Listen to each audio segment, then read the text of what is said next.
Hi Scorpio! Payo na kailangan mong marinig bago matapos ang taong ito, 2024. Kuha tayo ng ilang mensaheng gabay para sa inyo.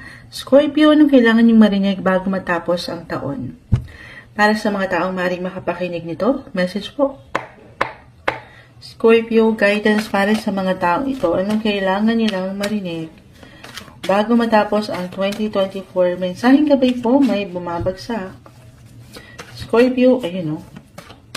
Kumpol, hindi natin pipigilan. Scorpio, bago matapos ang taong ito, para sa mga taong maaaring makapakinig nitong reading natin ngayon, Scorpio, guidance para sa kanila, anong kailangan niyong marinig? Mensaheng gabay po, okay. May ilang cards na bumagsak, hindi natin ito pipigilan. Isa-isayin po natin. Will be straightforward. The Seven of Swords. This one is in reverse. The Devil. Okay, hindi po kailangan katakutan. The Knight of Swords. Five of Pentacles. Okay. The Two of Wands reverse. Ace of Cups. The High Priestess. Both are in reverse. Okay, ayusin lang natin. Ayan. So, nakakuha man tayo ng ilang reversal cards. Hindi naman po ibig sabihin ay hindi okay agad-agad. Meron lang po yung kalakip na mensahe para sa ilan na bago lang sa ating channel. Tayo po ay live na live sa ating YT. Babalikan ko kayo guys maya-maya. Scorpio, unang bumungad sa akin dito ay yung enerhiya na may patungkol sa pera. Okay, sa pera at buhay karera. Maring meron kayong pagkasobra. Dalawa lang to, the Devil. Merong pagkasobra or pagkakulang. Kung paano kayo naglalabas, gumagasta. Okay, or isang paalala to stay balanced. I mean, laging papangatin yung tamang responsibility kung paano nyo pinangahawakan ang inyong money. I will be honest, maaring para sa ilan, just only take what resonate. Kahit pa pare-pareho kayo ng sign, Scorpio, ang bawat isa po ay magkakaiba. About sa inyong finances, ang nakikita ko rito, may difficulty, merong ilang, pero as long ito, nanlalaban kasi kayo para maharap, para patuloy na matugunan, itong kailangan yung bayaran sa mas praktikal. Okay? Okay. Patawarin sa ilang ingay. Or maybe ito yung kusang aangat sa inyong mga prioridad din. Usaping pera. Best time ito, pinapaalalahanan kayo ng ilang baraha dito. Scorpio na bagong pa man matapos ang 2024, kung medyo malaki yan, malakihan. I mean, meron, kasi dalawa nga lang ito, sobra, kulang.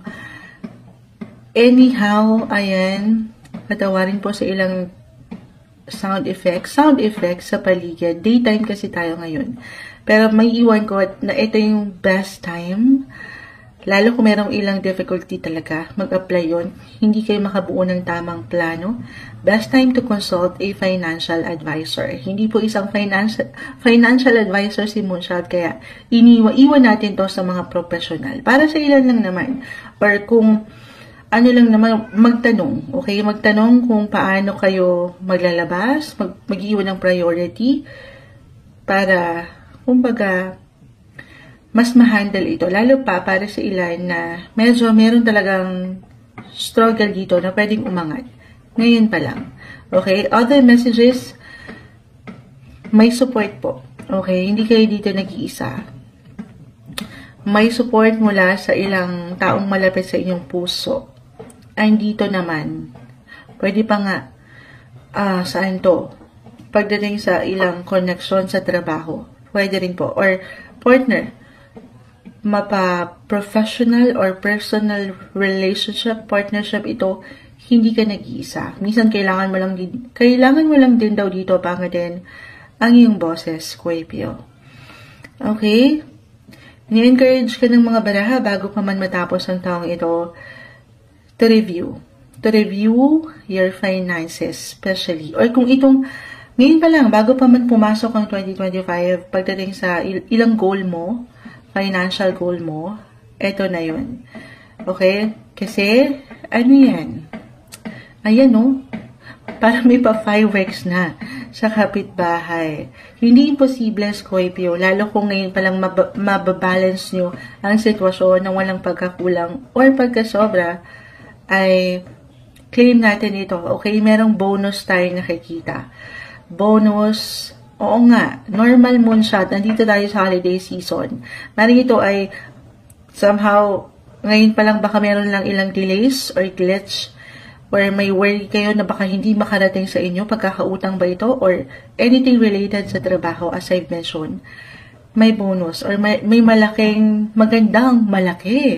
malaking possibility at magandang opportunity when it comes to money. Money is coming your way, guys. Kahit na minsan, ito nga, baka naman kasi sobra talaga to. Baka naman. Ayan, si Moonshot. Charot. Hindi. Tamang balance eh. Okay? Meron pong solusyon. Merong i-offer ang universe. Magagandang possibility. Other messages, parang wala akong naiwanan pagdating sa buhay relasyon kasi po, the High Priestess, Ace of Cups, pinapalalahanan ka. Eto, no matter what your relationship status, Scorpio, connect with your inner self. Yes po, madalas naririnig to kay Moonshot na pagpapayo, pero more on self-care pa rin tayo, self-love. Kung naibibigay mo, naibabato mo yung pangangailangan ng pamilya, sa pera, sa buhay karera, sana ibigay mo na ang aming bonus. Ano na yun? Ibigay mo na ang aming bonus. Hindi. Ibigay mo rin yan sa iyong sarili. Deserve ang something special. Okay? Ang extra attention para rin sa iyong sarili. Huwag mong kakalimutan ng ikaw. Ito yung nakikita nating messages bago pa man matapos ang taong 2024 para sa inyo, Scorpio.